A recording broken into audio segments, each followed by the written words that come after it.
امت کو دو نعمتیں ایسی عطا کی ہیں کہ جن نعمتوں کا کوئی بدل نہیں۔ نمبر 1 نیت کا کرنا، نمبر 2 توبہ کا کرنا۔ نیت اور توبہ میں فرق کیا ہوتا ہے؟ نیت کے ذریعے وہ اعمال جو کہ معدوم ہوتے ہیں موجود ہو جاتے ہیں، یعنی نیت کے کرنے سے جو چیزیں ثابت نہیں ہیں وہ چیزیں ثابت ہو جاتی ہیں۔ اسی طریقے سے توبہ وہ نعمت ہے کہ جس کے کرنے سے وہ اعمال جو کہ موجود ہے معدوم ہو جاتے ہیں۔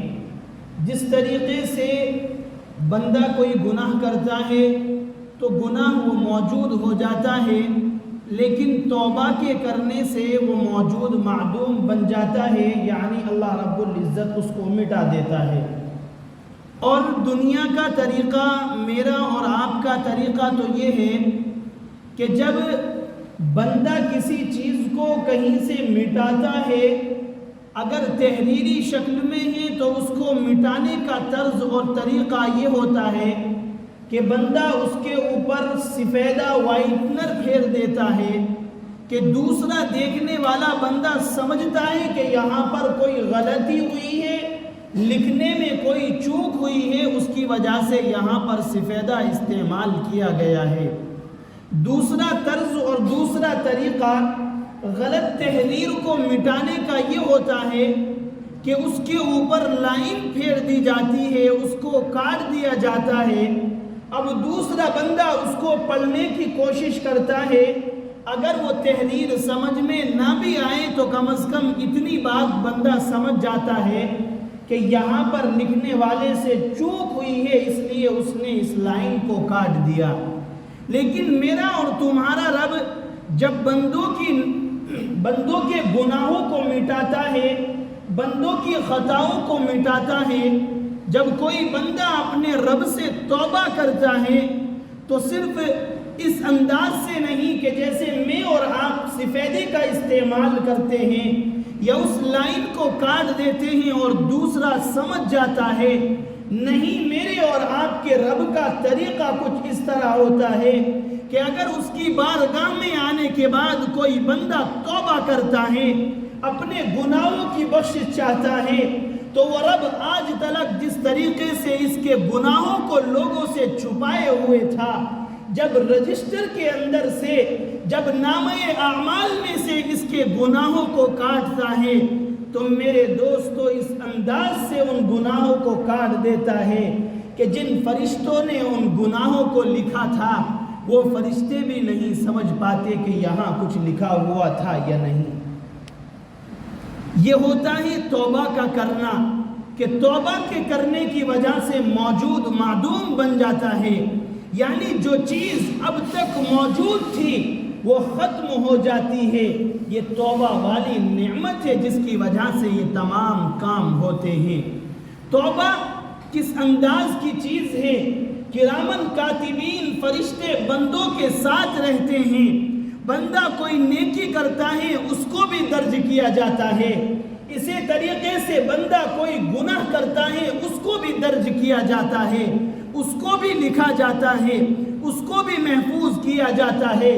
لیکن لکھنے کا طرز کچھ اس طرح کا ہوتا ہے کہ جب کوئی بندہ کوئی گناہ کرتا ہے، گناہ کا ارادہ کرتا ہے، گناہ کو کرتا ہوا ہوتا ہے، گناہ کو کر گزرتا ہے، جب گناہ لکھنے والا فرشتہ اپنے قلم کو حرکت دیتا ہے تو نیکی والا فرشتہ اس کو روک دیتا ہے کہ اس گناہ کو ابھی مت لکھو، ہو سکتا ہے کہ یہ بندہ اللہ رب العزت سے خوف کھا کر، اللہ رب العزت سے ڈر کے اس گناہ سے توبہ کر لے، لہذا اس گناہ کو مت لکھو۔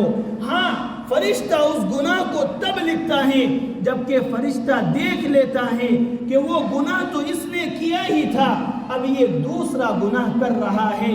جب دوسرا گناہ بندہ کرتا ہے تو فرشتہ پہلے گناہ کو لکھ لیتا ہے اور اس گناہ کو پینٹنگ کے اندر ڈال دیتا ہے کہ یہ اگر توبہ کرتا ہے تو اس گناہ کو لکھنے کی کوئی ضرورت ہی نہیں، اور اگر آگے پھر گناہ کا قدم اٹھاتا ہے تو پچھلا گناہ لکھ لیا جاتا ہے۔ اس کے برعکس اگر آپ دیکھیں کہ جب بندہ نیکی کرتا ہے تو نیکی کرنے کا نمبر بعد میں آتا ہے، اگر کوئی بندہ نیکی کا ارادہ بھی کرتا ہے تو اللہ رب العزت اس کے اجر کو اسی وقت لکھ لیتا ہے کہ اس نے نیکی کا ارادہ کیا تو صحیح، اور جب نیکی کر گزرتا ہے تو روایت کے اندر ہے کہ اللہ رب العزت 7 گناہ اور 10 گناہ سے زیادہ 700 گناہ تک اس کو اجر عطا کرتا ہے۔ واللہ یضاعف لمن یشاء، اس 700 گناہ سے بھی آگے اگر اللہ رب العزت اس کو اس نیک کام کا اجر دے تو کون اس کو روک سکتا ہے، کون اس کو ٹوک سکتا ہے؟ آج ہم گناہ کرتے ہیں، تمام لوگوں سے اپنے آپ کو چھپا لیتے ہیں، لیکن میرے دوستو وہ خالق الملک، وہ اللہ رب العزت، وہ مالک الملک، آپ اگر حقیقت میں دیکھیں تو اس کی آنکھوں سے ہمارا گناہ نہیں چھپتا ہے۔ اس کی ایک صفت ہے کہ جس کو ستار کہا جاتا ہے، وہ ستار العیوب ہے، وہ عیبوں پر پردہ ڈال دیتا ہے۔ اگر وہ عیبوں سے پردہ ہٹا دے تو میرے دوستو جب بندوں کی حالت بندوں کے سامنے آئے گی تو ایک دوسرے سے ملنے کو پسند نہیں کرے گا، لیکن وہ اللہ رب العزت وہ جس طریقے سے اپنی ستاری کا معاملہ کرتا ہے، اگر یہ بندہ کبھی اپنے ہاتھوں کو اٹھا کر کے اور توبہ کے الفاظ کہتا ہے تو اللہ رب العزت اس کو ویلکم اور خوش آمدید کرتا ہے کہ او میرے بندے، تو نے گناہ کیا تھا، ٹھیک ہے کیا تھا، میں نے آج تک اس کو چھپایا کیونکہ مجھے معلوم تھا کہ تو ایک نہ ایک دن آئے گا، تو میرے در پر آئے گا، کیونکہ اس گناہ کو بخشنے والا میرے علاوہ کوئی دوسرا بھی نہیں۔ تو نے اگر آج توبہ کی ہے تو میں صرف تیرے گناہ کو نہیں مٹاتا بلکہ تیری سیئات کو حسنات سے بدل دیتا ہوں، تیرے گناہوں کو نیکیوں سے بدل دیتا ہوں۔ لیکن میرے دوستو یہ تب ہے جب کہ بندہ اللہ کی بارگاہ میں آنے کے بعد توبہ کرے۔ توبہ کا مطلب کیا ہوتا ہے؟ توبہ کا مطلب ہوتا ہے کہ بندے نے جو گناہ کیا، بندے نے جو حرکت کی، بندے سے جو بھی اللہ رب العزت کی بارگاہ میں گناہ ہوا ہے، بندہ اس گناہ کے اوپر ندامت اور شرمندگی کا معاملہ پیش کرے اور اس گناہ کو آگے نہ کرنے کا مکمل عزم کر لے۔ اس چیز کو توبہ کہا جاتا ہے۔ آج ہم سے ہوتا یہ ہے، مجھ سے بھی اور آپ بھی غالباً اس میں مرتکب ہوں گے کہ ہم گناہ کرتے ہیں، توبہ کر لیتے ہیں، پھر گناہ کرتے ہیں، پھر توبہ کر لیتے ہیں، یعنی مکمل عزم یہ نہیں ہوتا کہ اے میرے رب آج گناہ ہوا ہے، آئندہ ثابت قدم رکھنا، آج گناہ ہوا ہے، شیطان کے مکر و فریب سے میری حفاظت کرنا، آج گناہ ہوا ہے، دوبارہ اس گناہ کی طرف قدم نہیں اٹھاؤں گا۔ شیطان تو اس حرکت میں ہوتا ہے کہ بندہ نیکی کرے ہی نہ، اور اگر کوئی بندہ نیکی کی طرف کو قدم اٹھاتا ہے اور نیکی کرنے کی کوشش کرتا ہے اور وہ نیکی کو کر گزرتا ہے تو پھر شیطان کا دوسرا حملہ اس کے اوپر یہ ہوتا ہے کہ وہ اس نیکی کو خراب کرنے کی کوشش کرتا ہے۔ لیکن اللہ رب العزت جب کوئی بندہ کسی نیکی کو کر لیتا ہے تو اللہ رب العزت اس کو محفوظ کر لیتا ہے، اور اگر گناہ کرتا ہے تو اس کو میرا رب محفوظ نہیں کرتا بلکہ فرشتوں سے کہتا ہے انتظار کرتے رہو، اگر یہ اس گناہ کو نہیں کرتا ہے، دوبارہ گناہ کی طرف قدم نہیں اٹھاتا اور میری بارگاہ میں آ کر کے توبہ کرتا ہے تو تم اس کا گناہ کو لکھنا ہی مت بلکہ اس کو ایسا کر دینا جیسا کہ اس نے گناہ کیا ہی نہیں۔ بنی اسرائیل کا وہ بندہ کہ جس بندے کے گناہوں کی وجہ سے اس کو در بدر کر دیا جاتا ہے، گھر سے باہر نکال دیا جاتا ہے، اس کے خاندان والے اس کو دھتکار دیتے ہیں، اس کی اولاد، اس کے بیوی بچے تمام اس کو دھکے دے دیتے ہیں، جب وہ جنگلات کے علاقے میں آ جاتا ہے، آبادی سے باہر آ جاتا ہے، آبادی سے باہر آنے کے بعد وہ آگے دیکھتا ہے، پیچھے دیکھتا ہے، دائیں دیکھتا ہے، بائیں دیکھتا ہے، اوپر منہ اٹھاتا ہے اور پھر کہتا ہے کہ اے میرے رب اب مجھے دنیا میں تیرے علاوہ کوئی اپنا نظر نہیں آ رہا، مجھے میرے خاندان والوں نے نکال دیا، میرے قبیلے والوں نے نکال دیا، میرے شہر اور دیہات والوں نے نکال دیا، یہاں تک کہ میرے گھر والوں نے، میرے بیوی بچوں نے، میرے ماں باپ نے مجھے دھکے دے کر میرے گناہوں کی وجہ سے مجھے باہر کر دیا. آج میں اس کھنڈر میں پڑا ہوں. میں میرے رب میں تجھے یاد کر رہا ہوں. تو مجھے معاف کر دے، تو مجھے بخش دے. اب تیرے علاوہ اس دنیا میں میرا کوئی نہیں. اتنی بات اپنے رب سے وہ کرتا ہے، اپنی عاجزی انکساری پیش کرتا ہے اور اس کی روح قبض ہو جاتی ہے. کیا معلوم تھا اس بندے کو کہ میں آخری وقت میرا ایسا گزرے گا کہ میں اپنے گناہوں سے توبہ کر لوں گا. میرے دوستو، حضرت موسیٰ علیہ السلام کے پاس وحی آتی ہے اور وحی میں کہا جاتا ہے کہ موسیٰ فلاں جنگل کی طرف روانہ ہو، میرا ایک بندہ وہاں پر موجود ہے، اس کو اٹھا کر کے لے کر کے آؤ. اس کا انتقال ہو چکا ہے، اس کی روح پرواز ہو چکی ہے.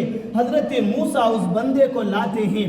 جب لوگ آ کر کے دیکھتے ہیں کہ حضرت موسیٰ ایک بندے کے ساتھ یہ سلوک کر رہے ہیں، اس کے قبیلے اور خاندان والے آ کر کے دیکھتے ہیں، میرے دوستو اس کا چہرہ دیکھ کر دور ہٹ جاتے ہیں کہ یہ تو وہی گنہگار تھا کہ جس گنہگار کو ہم نے گھر سے دھکے دے کر کے باہر نکالا تھا. لوگ اس کی لاش سے دور ہونے لگتے ہیں، لوگ اس کی صورت کو دیکھ کر کندرانے لگتے ہیں.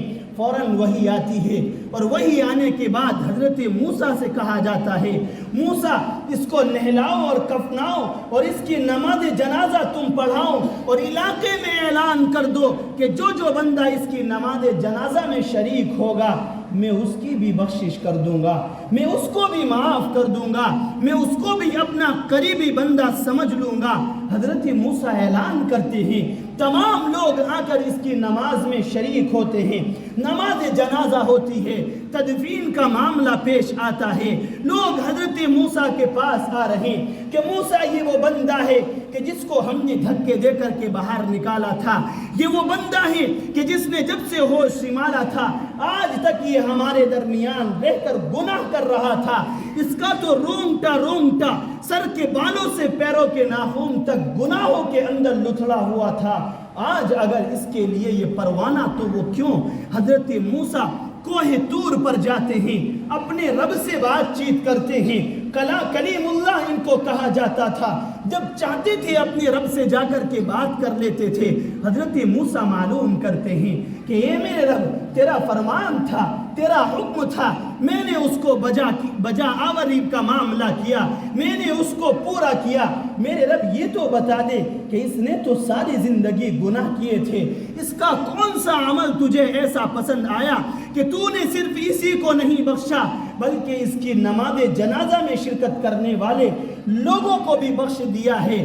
تو میرے دوستو، اللہ رب العزت حضرت موسیٰ کو بتاتا ہے کہ اس کا آخری وقت ایسا گزرا ہے کہ اس نے مجھ سے ایسی توبہ کی ہے کہ اگر یہ تمام قبیلے کا ذکر کر دیتا تو میں سب کو معاف کر دیتا. میرے دوستو، گناہ ہوتے ہیں، انسان ہے، بشر ہے، فرشتہ نہیں بن سکتا ہے. میرے دوستو، گناہ ہوتے ہیں، لیکن حقیقت یہ ہے کہ ہم اگر گناہوں سے توبہ کرتے رہیں، گناہوں سے بچتے رہیں، میرے دوستو آخری وقت کا کوئی معلوم نہیں کہ آخری وقت کیسا آ جائے.